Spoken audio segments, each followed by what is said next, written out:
Good evening, everyone. My name is Coach Devin Buchanan, and welcome to Youth Uncut. This is a show that gives youth a voice and gives them an opportunity to discuss things that mean most to them. We're excited to bring to you a show that really discusses something that means, I think, a lot to all of us, and that is stress. Today, we have two of our amazing mentees with us, and I'd like to introduce them to you. From my left, we have Sadia Griffin, who is a junior here in Philadelphia, and we have Amir Mummin, who is an 8th grader in Philadelphia. And to be honest with you, we're super excited to talk about this because I think stress is something that causes people to do things and ultimately lead lives that they don't really want to lead. And so I want to talk about stress today and what are some sources of stress.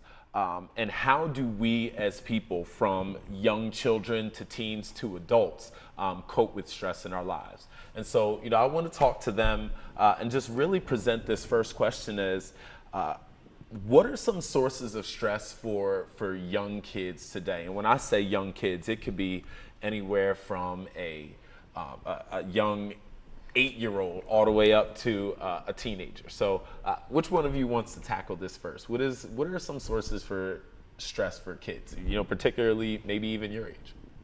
I feel like anything could be a source of stress.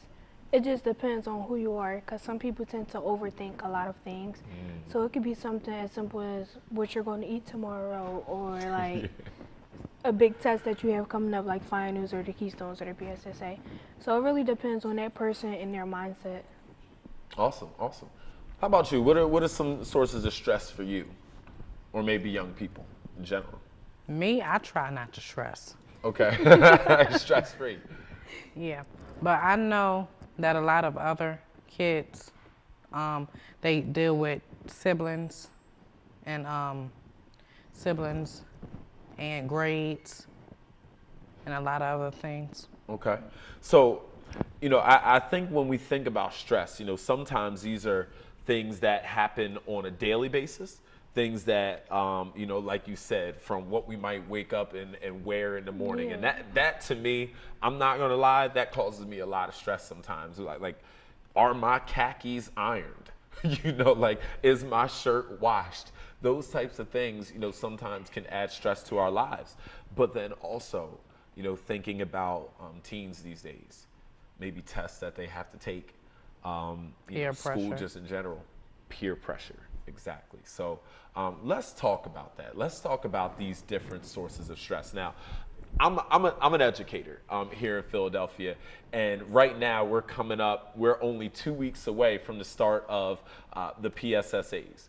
And the PSSAs are just stressed throughout every school in Pennsylvania for 8th grade and under. And I know that it's a major source of stress for a lot of kids, particularly if you maybe aren't at grade level or where you feel you should be. Sometimes school can really add a lot of stress for you, and particularly PSSAs. And knowing you, Amir, you have PSSAs coming up. How does that particular test coming up, affect you? And whether you are stressed or not, how do you deal with it, or how do you believe other young people deal with it? With me, I'm a fast learner, and I've been like that all my life. And I try to study, but every time I try to, it doesn't help me anymore. Okay. But going back towards the PSSA, I think I'm prepared for it. Yeah. Because it's something I've been working on it, the criteria for it, since 6th grade. And so do you feel as though you're able to cope with the stress of this strictly through preparation, or is it only because of the character that you have? I think it's both. You think it's both? Okay. How do you deal with stress in your lives? First of all, what are some things that might tend to stress you out? Junior prom. Oh no, prom. Oh my God. That's been so stressful for the past couple days. And honestly, since I got a job now, is that too, balancing working and school. It's not even really just the hours, it's me knowing like, all right, I gotta wear these pants to school today because I'm gonna have to wear them for work anyway. Yeah. Or I gotta put an extra shirt in my bag or extra pants in my bag. Yeah. That goes to the wearing things. It's just like, Yeah. all right, you know you can't wear this at work, so do you want to wear it and then change? That's taking away time. Yep. And I think I cope with stress by talking to my mom or just watching a show where I feel like the person in the show is relating to me, and I just get a good laugh out of it, or Yeah. just talking to one of my friends. Yeah. You know, and even sometimes as an adult, it can be a little bit difficult. You know, as I said, as I'm an educator, and I often have two worlds that I'm really living in. It's my life outside of school and the stresses of that, and then also the stresses that come inside of school, not just with a job, but dealing with the stresses of young kids on a daily basis and helping them deal with and cope with the things that they have going on. And I think a lot of times it's how you prepare for those things that will help you. And even when I got up this morning, I wasn't completely prepared. And like you said, I had to think about, all right, I have to have my clothes prepared for work, but then I have something else that has a completely different wardrobe after work. And so, you know, being prepared for those types of things. And I think, you know, not lack of preparation adds a certain level of stress on a lot of young people's lives and adults as well. Let me ask you this, and this might be a difficult question, so I'm gonna give you some think time. But how do you see yourself moving forward, preparing yourself to set up systems in your life to really deal with stress? And this is what I'm saying to you. You know right now you're applying for scholarships, college, things like that.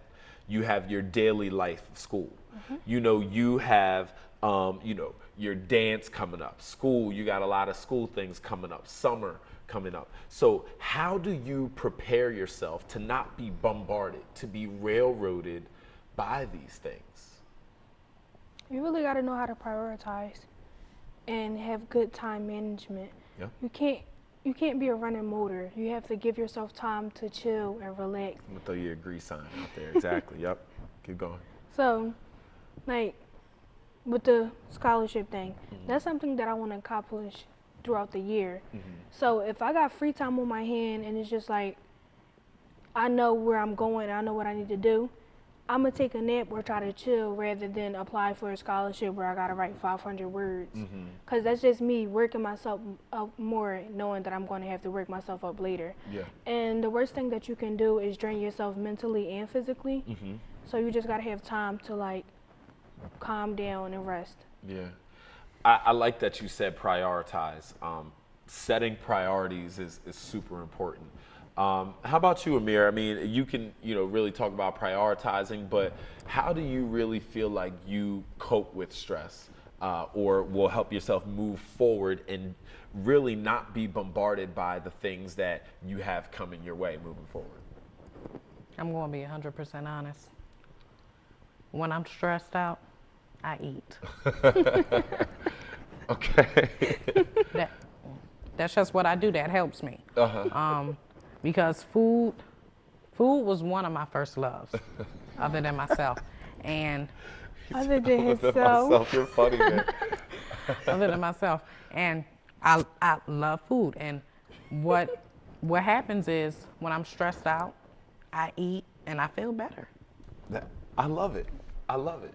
And so I would think, do you try to carry snacks around? So we talk about setting priorities and time management, things like that. So are you like the Cookie Monster? Like you just need to carry snacks around, like, I feel better. Like, maybe a Snickers bar. Are you like kind of hangry before that, and then you need a Snickers and you feel better? But in all seriousness, like, we really want to equip people, and when we come back from the break, we are going to talk about specific things that we can do to help people cope. But I do think prioritizing is so important. And I always talk about, what is the first thing you do when you wake up in the morning? It starts before you go to bed. It's thinking about, what are we going to need to do the next day to be prepared? And that way, when you wake up in the morning, your mind's already going, right? If you're not really thinking about moving forward from day to day, from week to week, then a lot of times you are bombarded by things that happen. Let me give you an example as an adult. if I'm not thinking ahead that my tires on my car are going to eventually wear out, okay, because I drive to work every day, I need to be setting money aside. If I'm not setting money aside for that very incident, what's going to happen 6 months down the road when my tires aren't working anymore? I'm not going to be prepared You won't be for able it. to drive to work, and then you won't get paid, and then you won't provide for your family, and then it just goes All these, yeah, this is a whole gamut of things, but ultimately, I might not have the money that I need to get new tires. And that leads people into debt. Debt causes stress, right? And so if I'm just setting, I know I'm gonna need tires, so if I'm just diligent and setting those things aside ahead of time, I'm able to relieve stress in my life. And that's what we talk about prioritizing. A lot of people aren't willing to cut out the small things in their lives, whether it be coffee, whether it be lunch every day, those types of things. And that leads to not having other things in your lives, which leads to stress. And so, when we come back from the break, I really want to give people concrete things that they can do to alleviate stress in their lives. Setting up systems, having people, in your corner as accountability partners, people that really care about you. And so we're going to talk about those things and really how to eliminate stress in our lives. And we're going to welcome another one of our mentees, Ricardo, who is going to join us after the break. And so we appreciate you guys joining us. And when we come back, as we said, we're going to talk about specific things that you can do to help alleviate stress in your life. This is the Focus Youth Network. This is Youth Uncut, a show that gives youth a voice. We'll be back soon.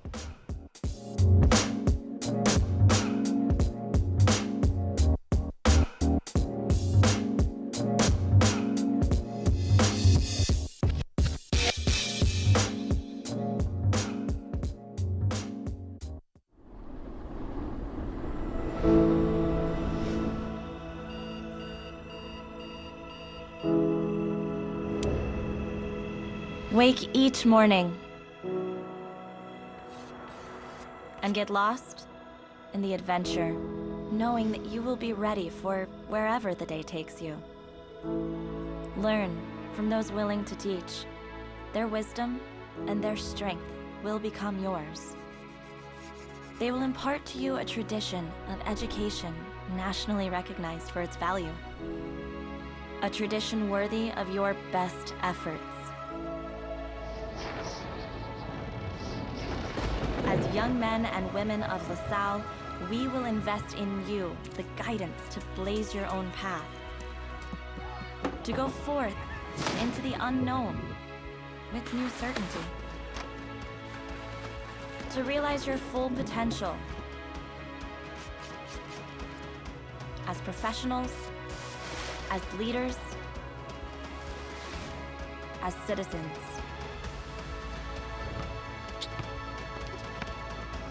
To take up your place as the accountants, speech therapists, journalists, and CEOs of your generation. To impact this city and the world beyond. These adventures are yours, and you are ready for them. Explorers are never lost.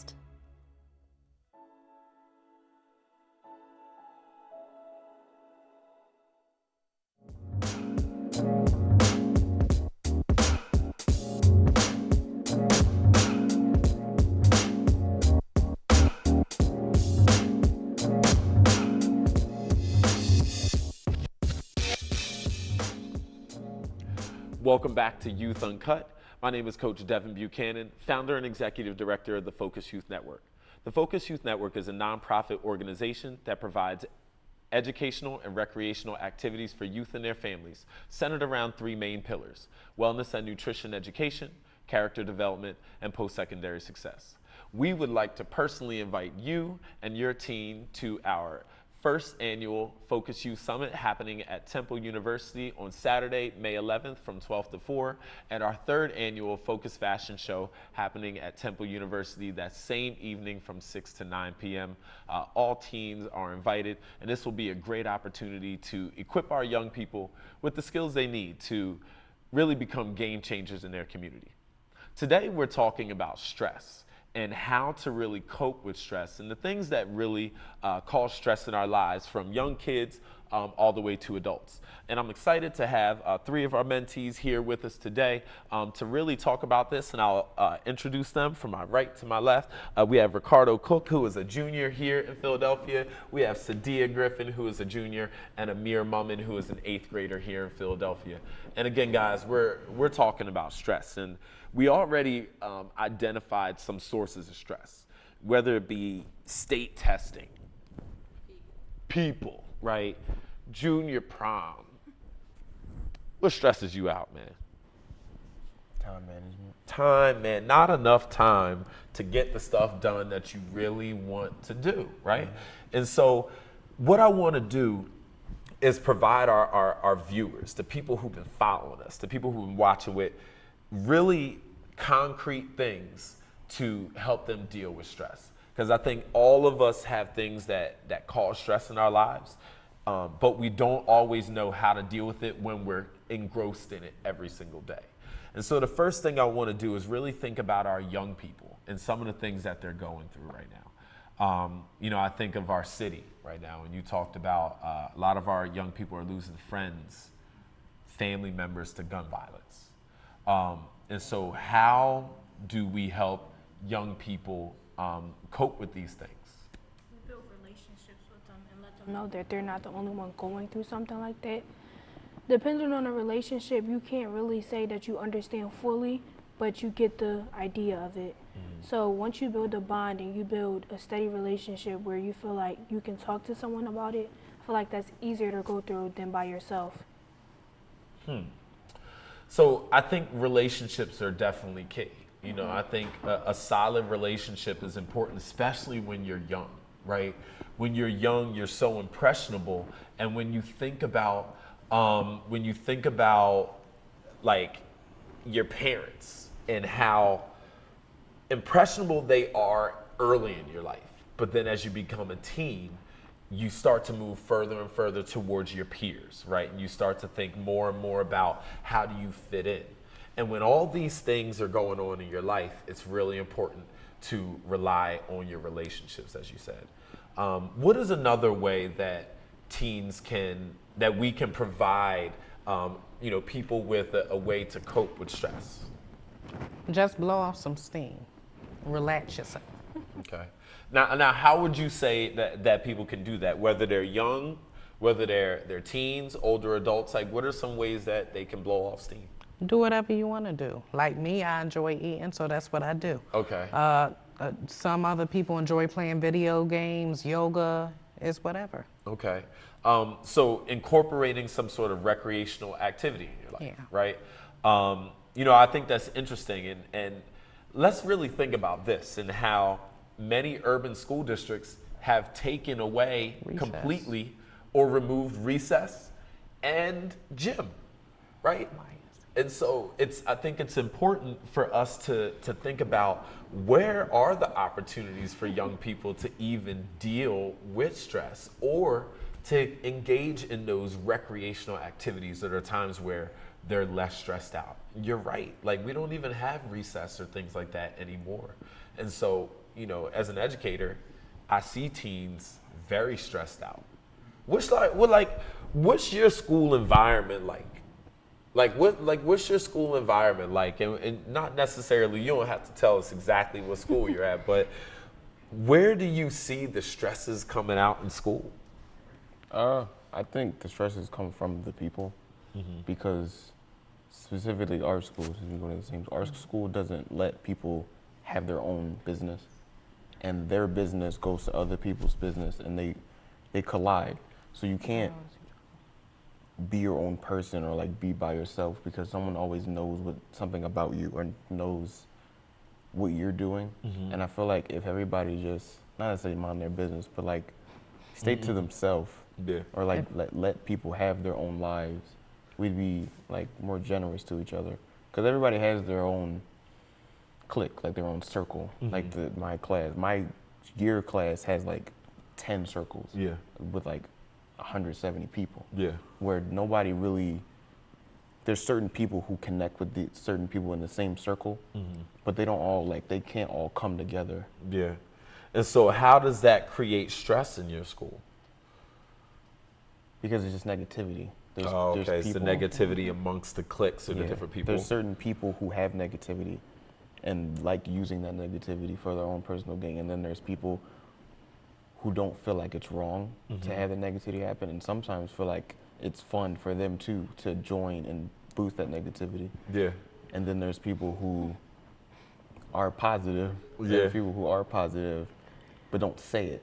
Like don't go against those negative people, or don't have enough backing so you can't go against those negative people. Yeah. Because negativity has become funny. It's become enjoyable.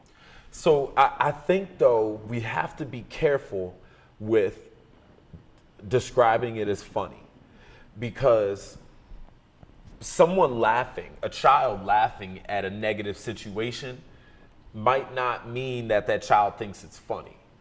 It could be a coping mechanism for the awkward situation. Now, I know that y'all see, somebody might talk about an individual. Somebody might, make fun of an individual. And that in and of itself is a stressful situation in the class, but also brings a level of stress to that person. But we also have to think about the people who are providing this negativity. Where is the stress coming from in their lives? And I think a lot of times those are the people that we forget about. I think we often think about the people being bullied, the victims, but aren't also thinking about the things that the bullies might be going through. Victims themselves. Yeah.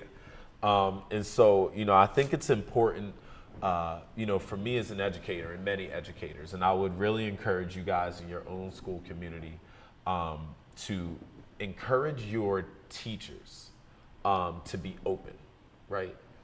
I see your face. I'm gonna let you, to talk about that. But I would really say it's important to try to break down those barriers between students and educators, because there is a clear barrier between students' lives and educators, and that genuine relationship, that foundational relationship that I think can help students avoid a lot of stress.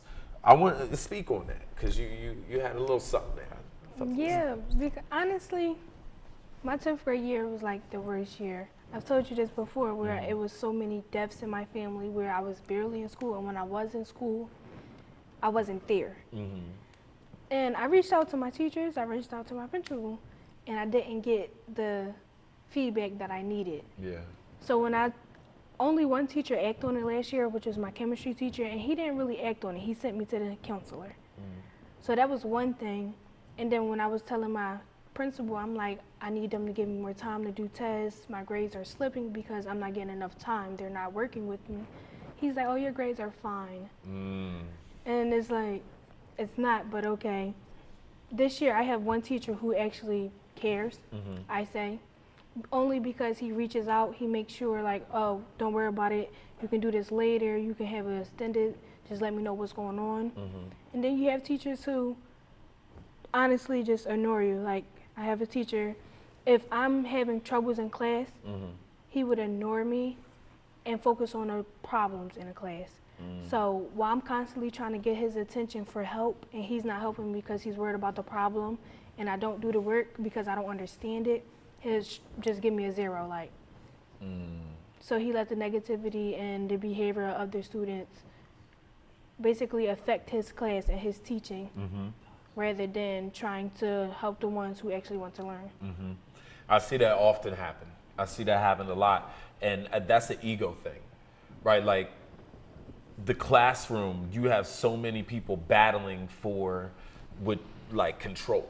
You know, you got the person over there who never really gets any attention from their parents or their siblings or anyone in their house. And then you got someone over there who gets all the attention all the time. And then you got a teacher who doesn't know how to deal with either one of them. And so now that is just a perfect storm of stress for everyone who's involved in that situation. And then that causes teachers to not really care, to become numb to situations, to people who really do need and deserve that attention. We're coming down to the end of our time, and so I want us to do what we normally do, and that's offer a little word of advice to people who are watching. If you had to give a word of advice to someone who may be stressed out about anything right now, take 20 seconds right now to give them a word of advice. Go. 15 seconds. Know if you're stressed, because I feel like some people can say they're stressed, but like know what stress is for you. Because an abundance of something at a certain time doesn't mean it's stress. That just means it's a lot going on at the moment. But if that doesn't happen on a constant basis, that's not stress. Okay. That's just possibly you not timing right or someone trying to get all the stuff on you. Okay. Know what stress actually is. Okay. Sadia? If it's not going to matter 5 days, 5 months, or 5 years from now, don't spend 5 minutes upset about it. Ooh, that was a word. I felt that. That was good. That was good. I'm scared of you. Ooh. I'm gonna use my grandmother's words. My grandmother said, if everybody swept in front of their own doors, this whole world would be clean. Ooh. And that means to me, keep yourself in check. Don't worry. You don't spend time wasting your time on something that's not important, like Sadia said. Awesome. On others. So we're talking about prioritizing. So excellent job. So guys, thank y'all so much for talking about stress today. Thank you for joining us on Youth Uncut, a show that gives you a voice, and we'll talk to you soon.